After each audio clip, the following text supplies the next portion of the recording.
好，主内弟兄姐妹们平安，大家好，很高兴今天我们又在网上见面，真是主的恩典。好，现在我们聚会将开始，我们大家预备心，我们来默祷。Mari kita saat teduh，诗篇95篇。来呀，我们要向耶和华歌唱，向拯救我们的坎瑟呼唤。我们要感谢他，用诗歌向他呼唤。Amin. Mazmur 95. Marilah kita bersorak-sorai untuk Tuhan. Bersorak-sorai bagi gunung batu keselamatan kita. Biarlah kita menghadap wajahnya dengan nyanyian syukur. Bersorak-sorai baginya dengan nyanyian Mazmur. 好，我们来唱诗。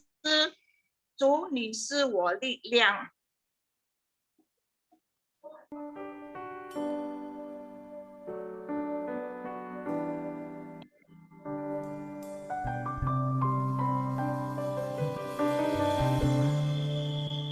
我的诗歌，我的拯救，你是我患难中随时的帮助。众山怎样围绕耶路撒冷，你必围绕我到永远。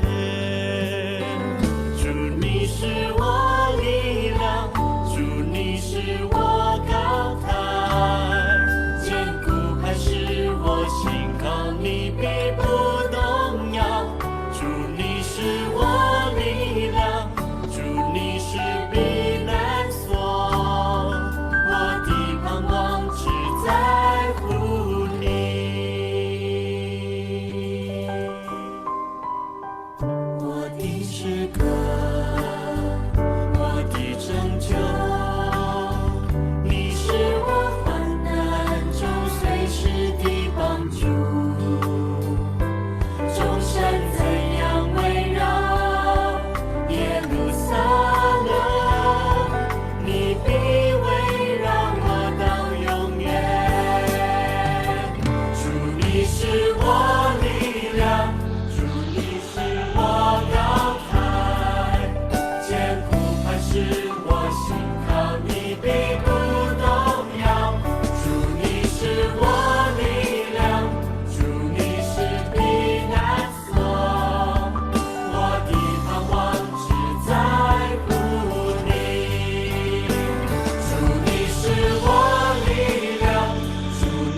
现在我们请遗传道来祷告。Saat ini kita undang Guru Injil Angela berdoa。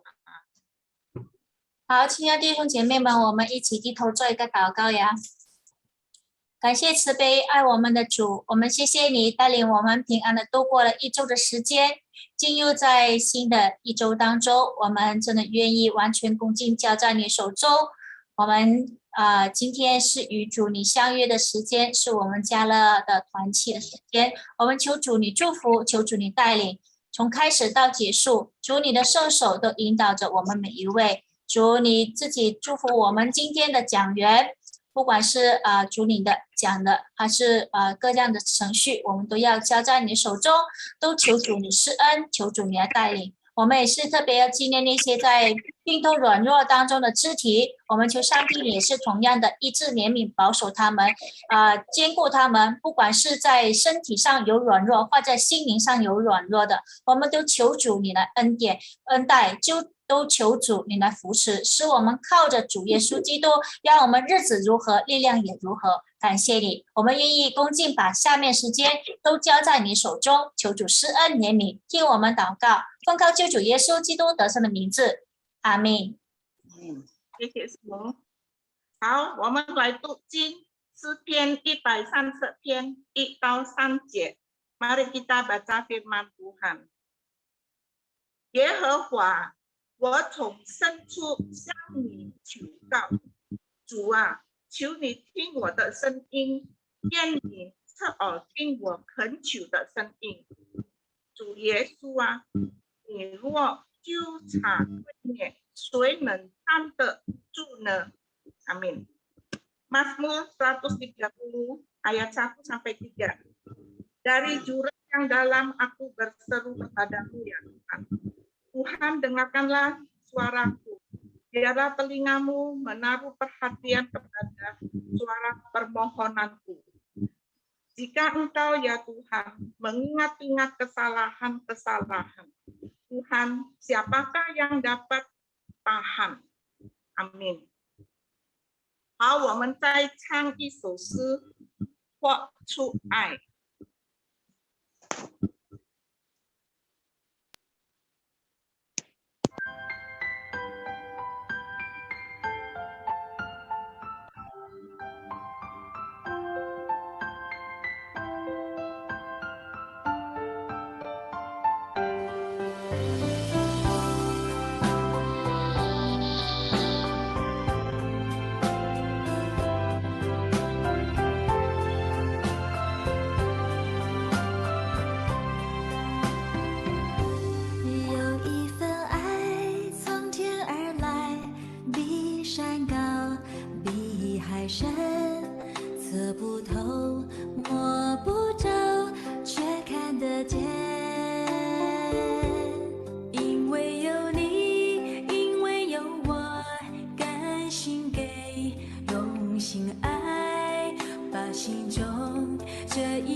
唯有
手手爱我，我们一起向世界活出爱。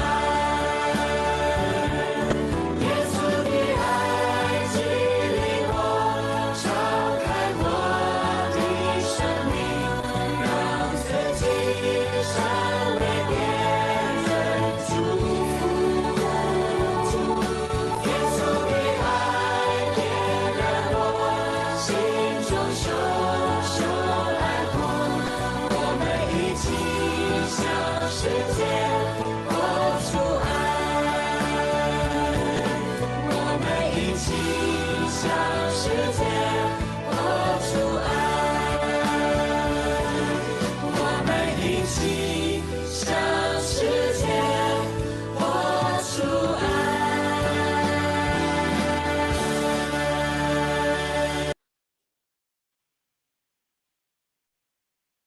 好，在还没有听到之前，我们再来唱一首诗歌。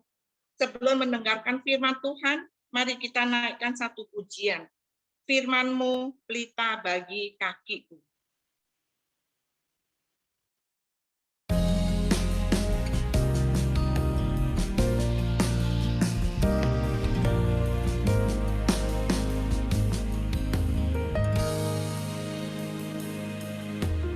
Firman-Mu pelita bagi kakiku, terang bagi jalanku. Firman-Mu pelita bagi kakiku, terang bagi jalanku.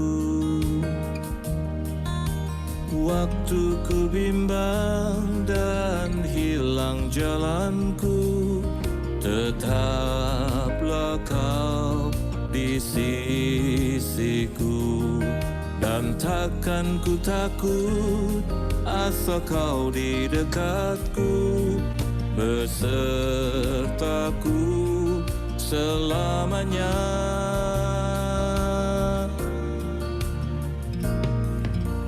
Firman-Mu pelita bagi kakiku, terang bagi jalanku. Firman-Mu pelita bagi kakiku, terang bagi jalanku. Waktu ku bimbang dan hilang jalanku, tetaplah Kau di sisiku. Dan takkan ku takut asal Kau di dekatku, besertaku selamanya.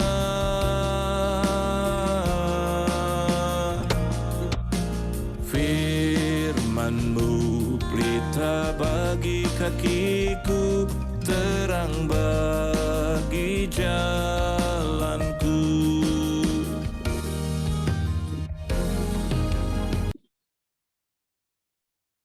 Oke.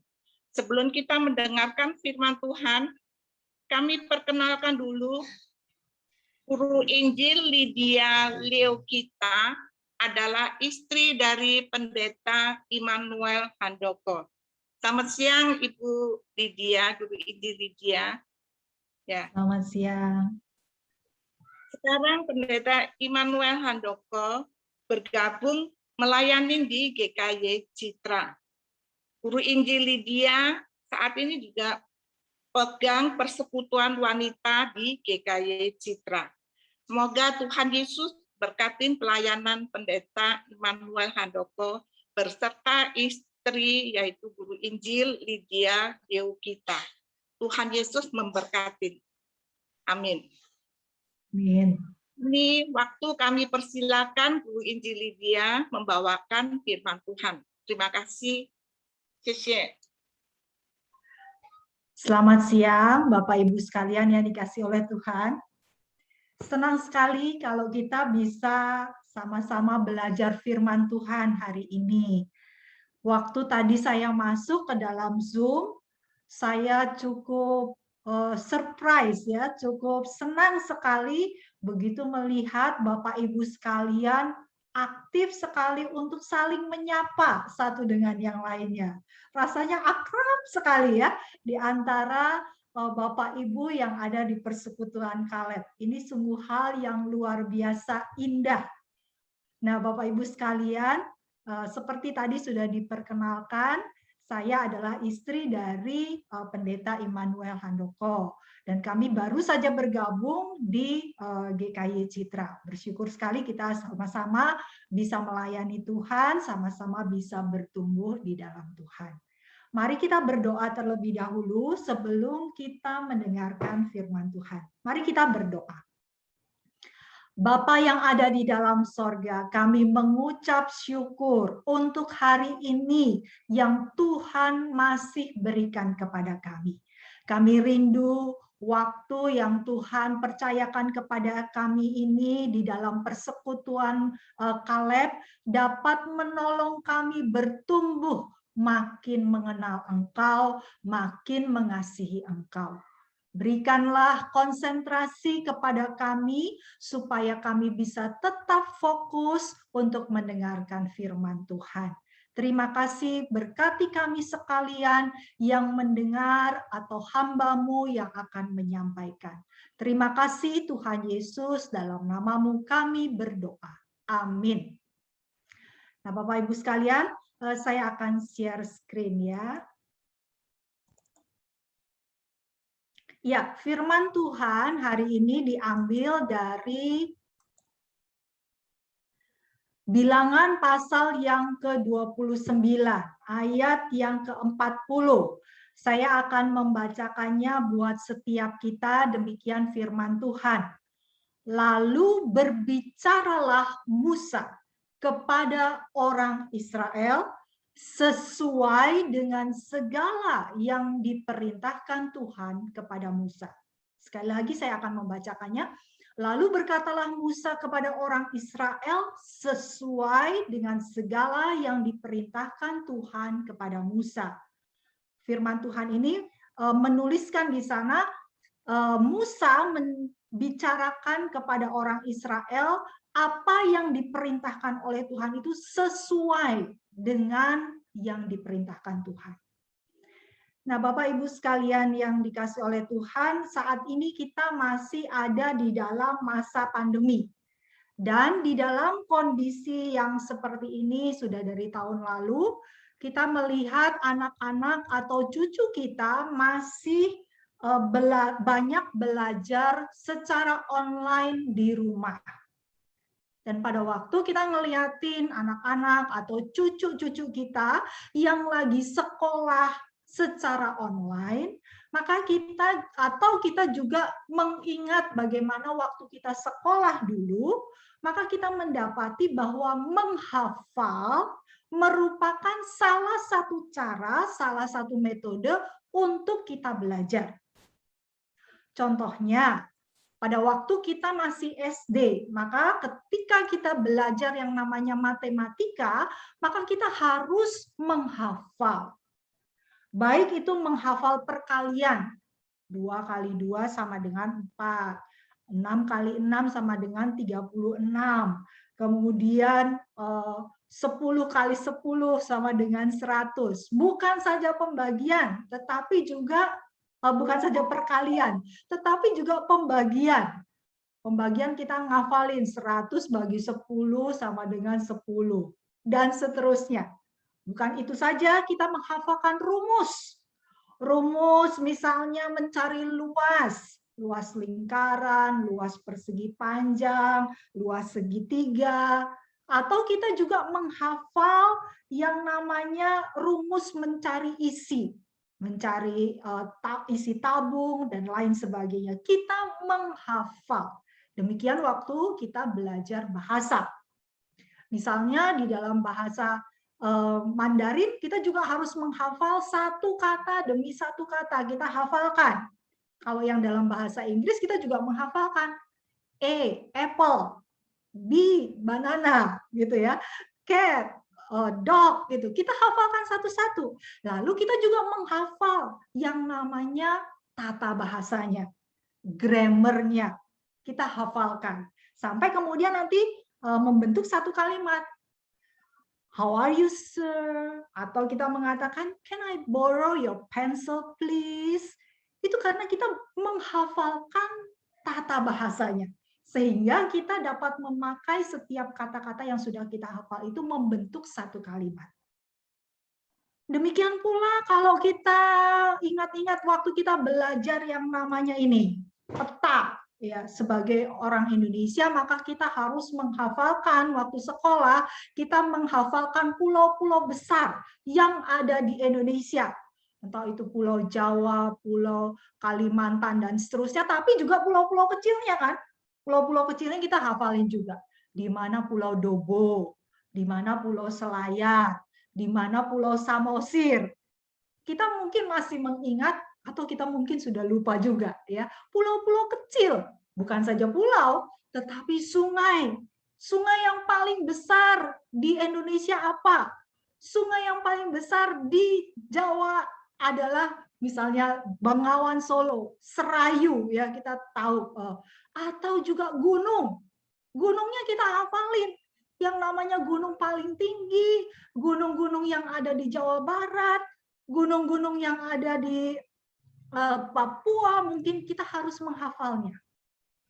Gunung Sindoro, Gunung Ciremai, gunung yang lain-lainnya, Tangkuban Perahu, mungkin kita harus menghafalnya.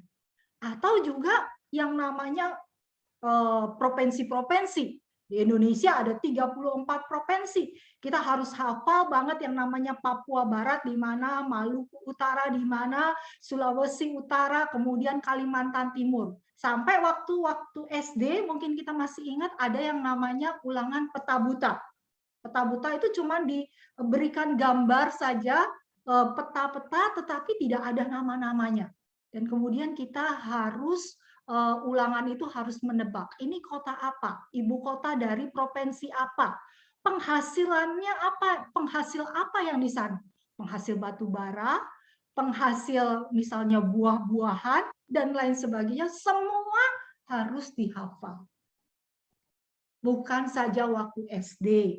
Tetapi kita melihat waktu kita SMP, SMA, kemudian sampai di universitas, metode belajar dengan menghafal juga masih dipakai, masih digunakan. Nah, sekarang bagaimana dengan kita sekarang ini?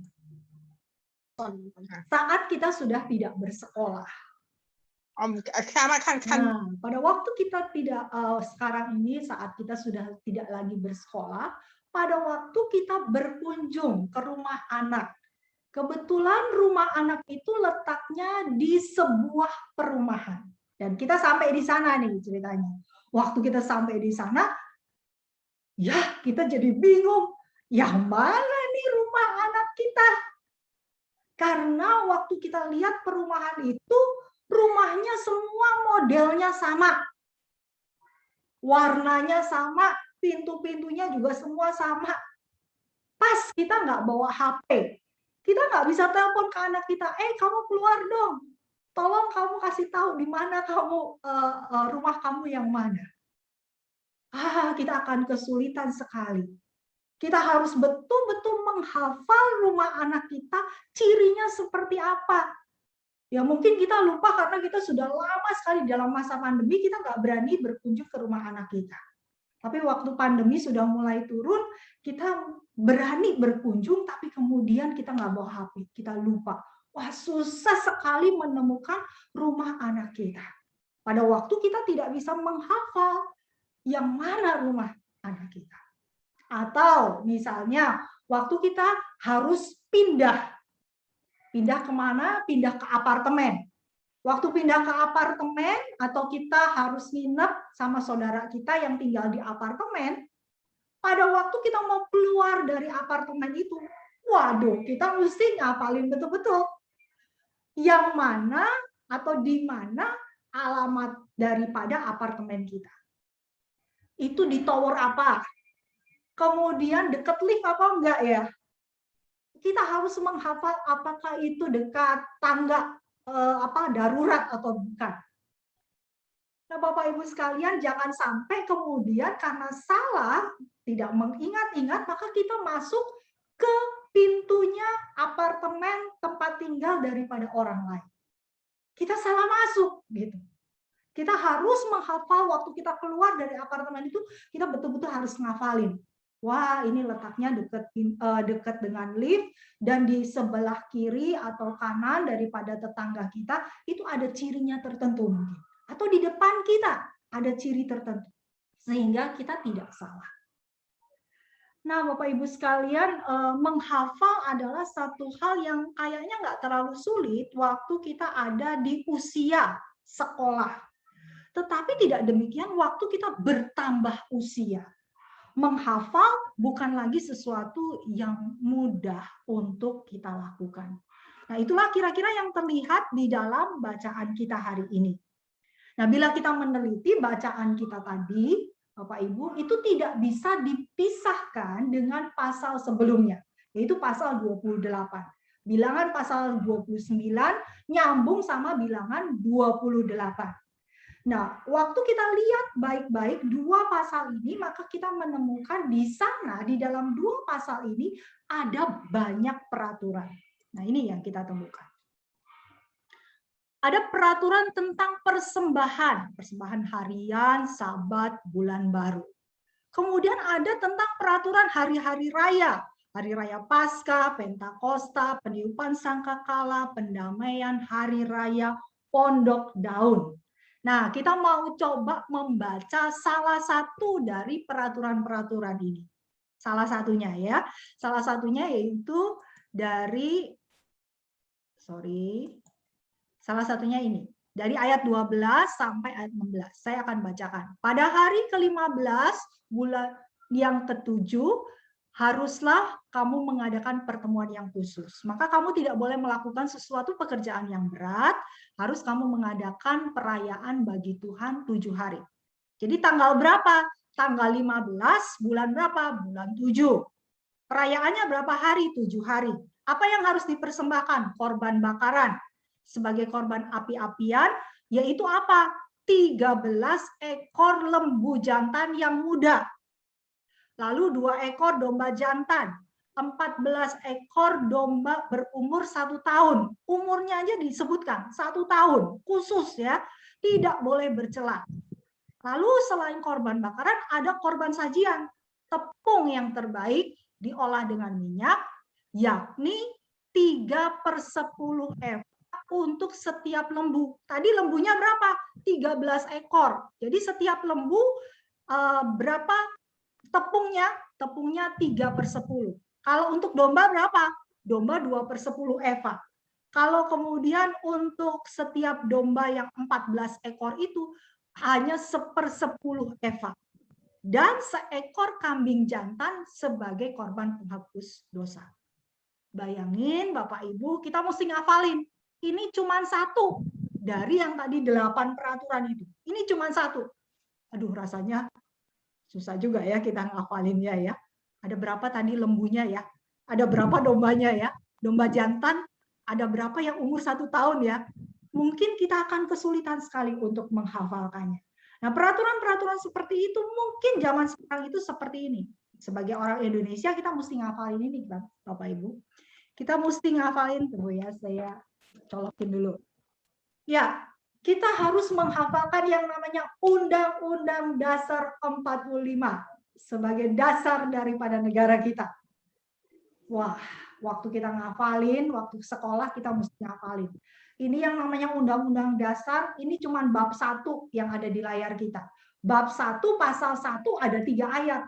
Semuanya jumlahnya 16 bab, 37 pasal dan seterusnya. Banyak sekali. Kalau untuk ngafalin sampai ngelotok, Bapak Ibu sekalian, mungkin kita mesti belajar dan baru setelah kita selesai beberapa waktu, beberapa bulan, baru kita bisa menghafalkannya. Mungkin kita sudah lulus sarjana hukum ya, kita menghafal yang namanya Undang-Undang Dasar ini. Atau kalau kita ikut dalam kepanitiaan. Di kepanitiaan itu kita harus menghafalkan apa yang menjadi keputusan-keputusan panitia.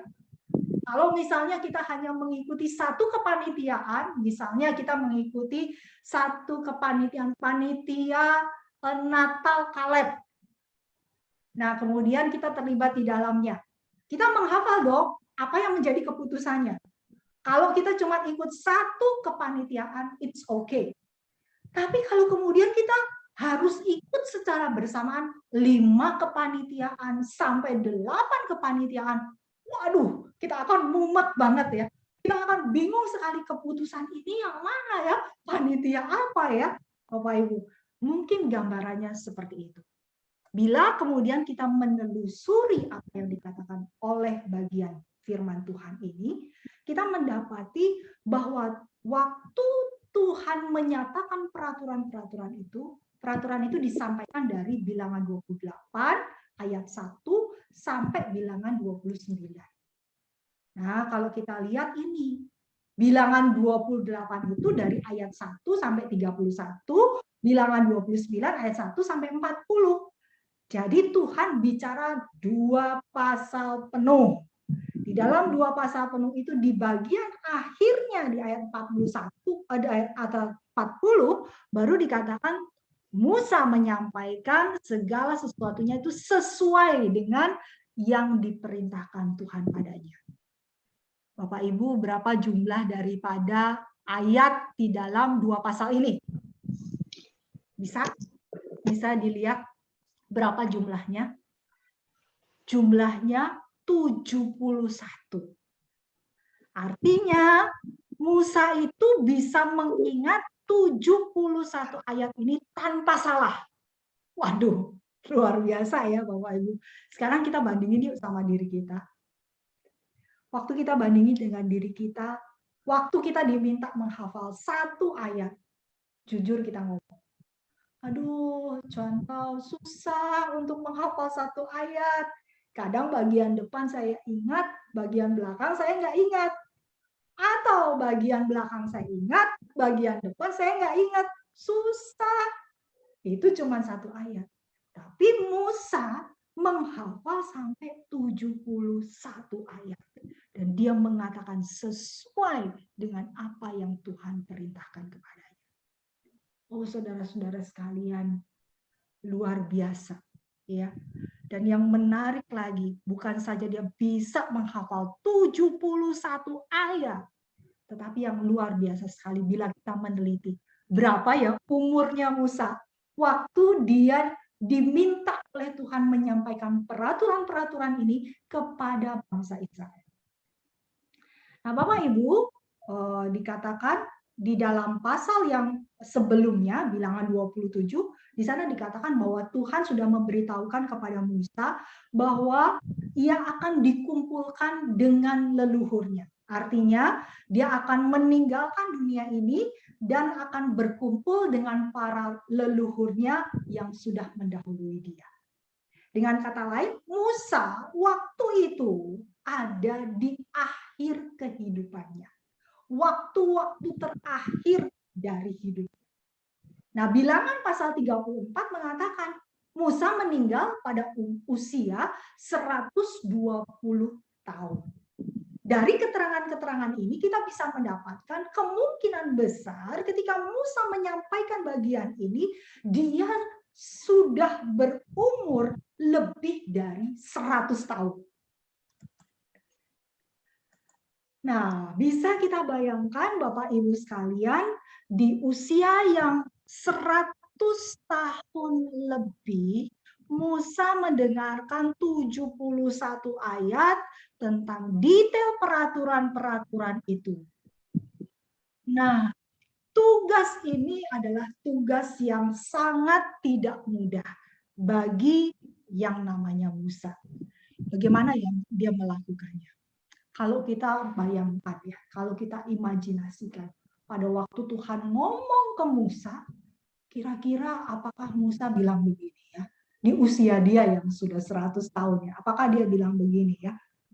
Apa Tuhan? Apa gitu ya? Karena usianya kan sudah 100 tahun ya. Mungkin saja pendengarannya sudah mulai berkurang, bisa.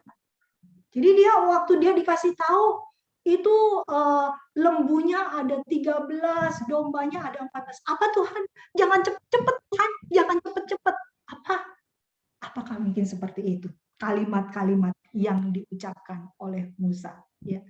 Tetapi Bapak Ibu sekalian, waktu kita melihat bagian yang menjadi bacaan kita tadi, bukankah kita menyaksikan Tuhan sendiri yang memberikan kemampuan itu kepada Musa, sehingga Musa dapat melakukan tugasnya, sehingga dia berbicara kepada orang Israel sesuai dengan segala yang diperintahkan Tuhan kepada Musa. Yang menjadi pertanyaan adalah, mengapa ya hal ini disampaikan kepada kita siang hari ini?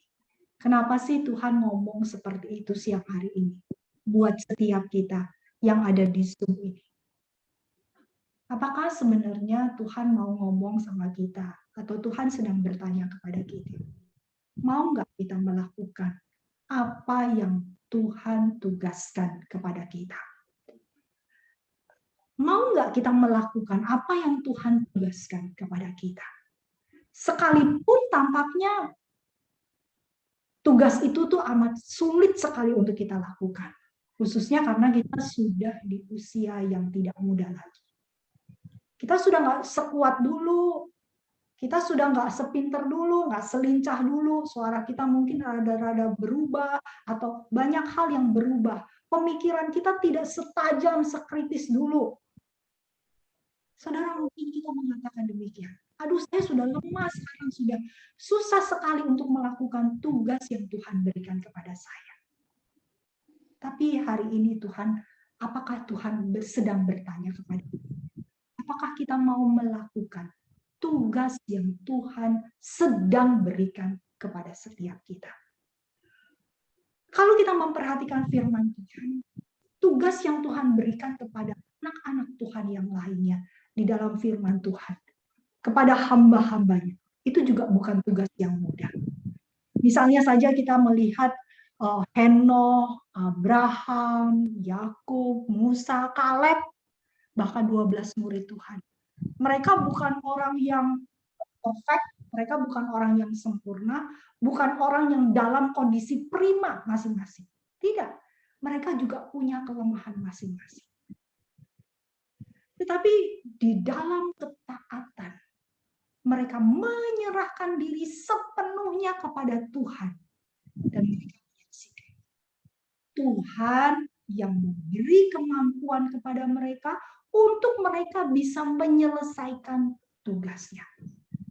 Kekuatan, kepandaian, keterampilan, kecekatan, ketelitian, kemampuan, ketajaman pemikiran, keseriusan kita, itu semua datang dari Tuhan.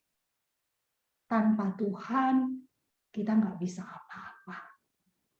Bukankah itu juga yang dikatakan oleh Tuhan Yesus?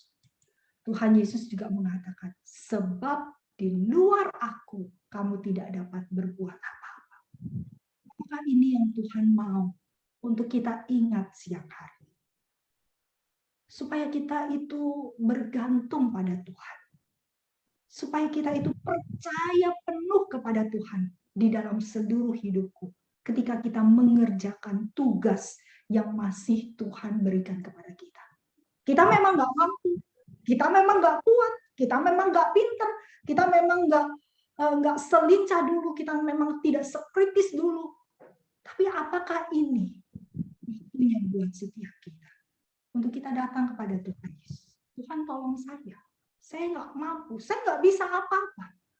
Tolong berikan kekuatan kepada saya.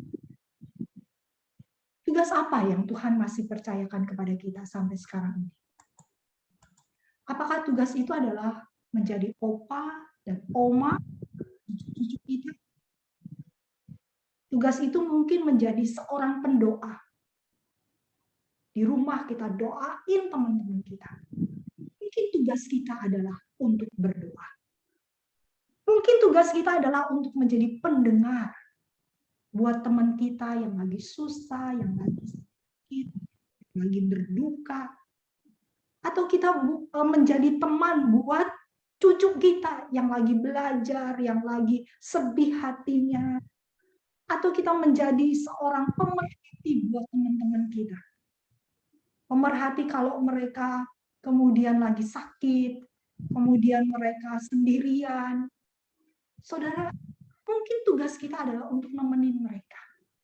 Memperhatikan mereka, memberi mereka semangat, memberi mereka sukacita. Ayo datang lagi ke persekutuan Kaleb. Ayo kita tetap semangat, tetap setia jadi anak Tuhan. Mungkin tugas kita itu seperti itu.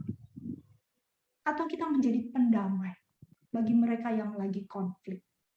Bagi mereka yang lagi berantem, yang lagi yang lagi marahan satu dengan yang lain. Mungkin tugas kita adalah kalau kita masih diberikan kehidupan sampai dengan sekarang ini, pasti masih ada tugas yang Tuhan mau kita lakukan. Bapak Ibu, tugas di kehidupan sekarang ini ataupun nanti setelah pandemi itu mungkin tidak mudah. Tapi sesuai dengan firman hari ini, mari kita serahkan diri sepenuhnya kepada Tuhan. Kita nggak punya kekuatan itu, kita nggak punya kemampuan itu, kita nggak punya kepandaian itu. Ayo kita datang sama Tuhan. Tuhan tolong saya, Tuhan berikan kekuatan, Tuhan berikan kemampuan, Tuhan berikan kesehatan kepada saya. Tuhan sendirilah seperti yang disaksikan oleh firman Tuhan. Tuhan yang beri kita kemampuan sampai kita bisa menyelesaikan tugas. Hingga tugas untuk menjadi berkat seperti yang dinyanyikan oleh kita tadi, kita mau jadi berkat bagi orang lain, itu bisa kita lakukan. Bisa kita selesaikan dengan baik. Dan siapa yang dimuliakan? Tuhan yang dimuliakan. Ternyata dari orang yang tidak mampu, dari orang yang tidak pintar ini, dari orang yang tidak kuat ini, ternyata kita bisa tetap menyelesaikan yang Tuhan tugaskan. Yang dimuliakan siapa? Bukan kita. Yang kuat siapa? Yang kuat Tuhan. Yang hebat siapa? Tuhan yang dimuliakan. Dan banyak orang mendapat berkat dari kehidupan kita. Amin. Mari kita berdoa. Tuhan Yesus, kalau di masa pandemi ini kami masih boleh hidup. Tentu Tuhan punya tugas yang Tuhan masih memberikan kepada kami, tugas untuk kami bisa lakukan. Tolong kami ya Tuhan. Walaupun mungkin tugas itu terasa sulit, terasa tidak mungkin, karena kami begitu lemah, kami tidak kuat, kami tidak semampu dulu. Tetapi ya Tuhan, lewat firman Tuhan kami belajar dan melihat bahwa kemampuan itu bukan dari kami, tapi kemampuan itu datang dari Tuhan. Itu sebabnya kami mau terus bergantung kepada Engkau, memohon kepada Engkau, memberi diri kami lebih lagi kepada Engkau. Kalau Tuhan masih mau pakai kami, tolong kami ya Tuhan, berikan kekuatan, kemampuan kepada kami. Hingga banyak orang menjadi berkat, mendapatkan berkat, dan nama Tuhan dimuliakan.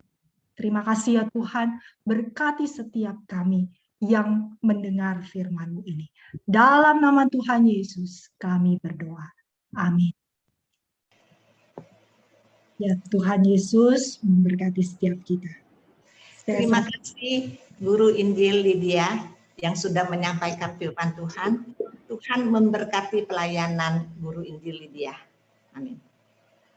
好，弟兄姐妹们，大家平安。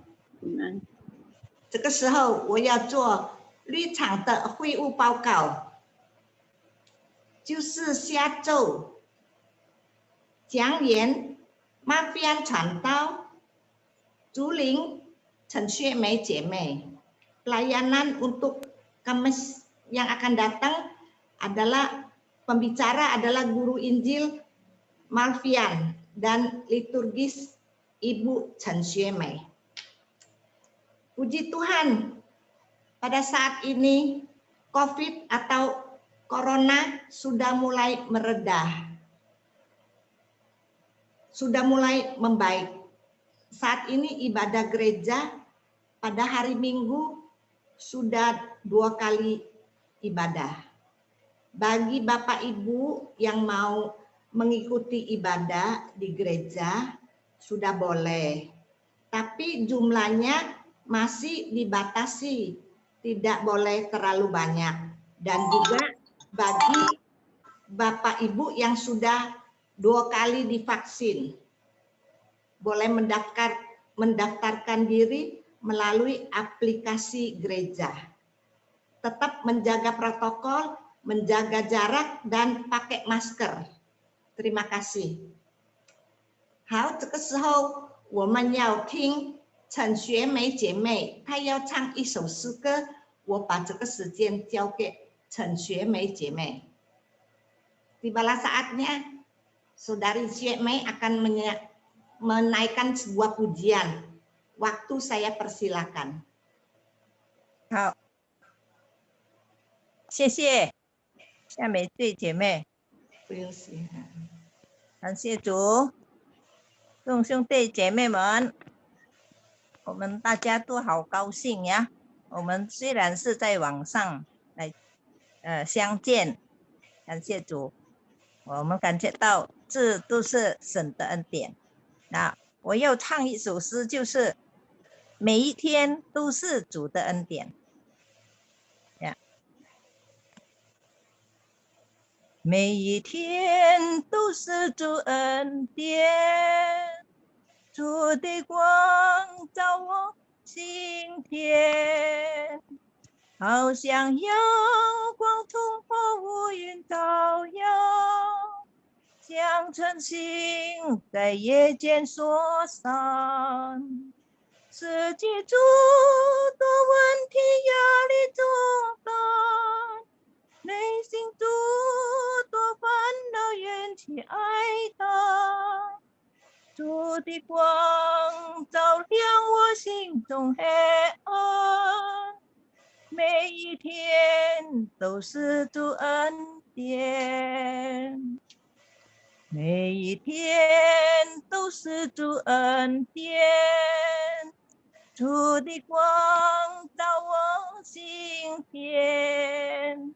虽然冰雪蒙蒙，泥路漫漫，路途艰辛又苦担，多少时候自己灰心丧胆，心感恩主喜乐力量充满，主的光照亮我心中黑暗，每一天都是主恩典，每一天都是主恩典，主的光照我心田，我情何愿我是风暴追尘，我心中仍阳光灿烂，得胜是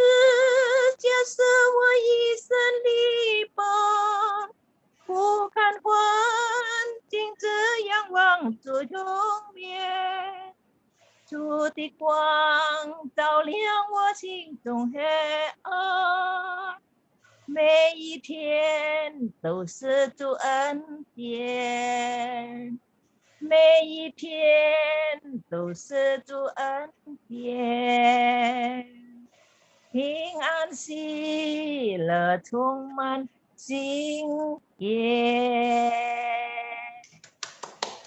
谢谢陈谢梅姐妹所唱的诗歌，但愿一切歌颂赞美都归于我们在天上的父。Terima kasih, biarlah segala puji, hormat, dan syukur hanya untuk kemuliaan Allah Bapa kita yang ada di surga. Dan juga terima kasih Bapak Ibu yang sudah mengikuti persekutuan Caleb。也谢谢大家已经参加了加勒团契聚会。好，这个时候我们要结束今天的家乐团契。Baiklah, kita akan mengakhiri persekutuan Kaleb pada sore hari ini. Doa berkat akan disampaikan oleh Guru Injil Lydia. Waktu saya persilakan. Amin. Mari kita sama-sama berdoa. Bapa yang ada di dalam sorga, terima kasih untuk sore hari ini, di mana Tuhan sudah menyertai persekutuan Kaleb. Dan kami berdoa agar Tuhan memberkati setiap kami.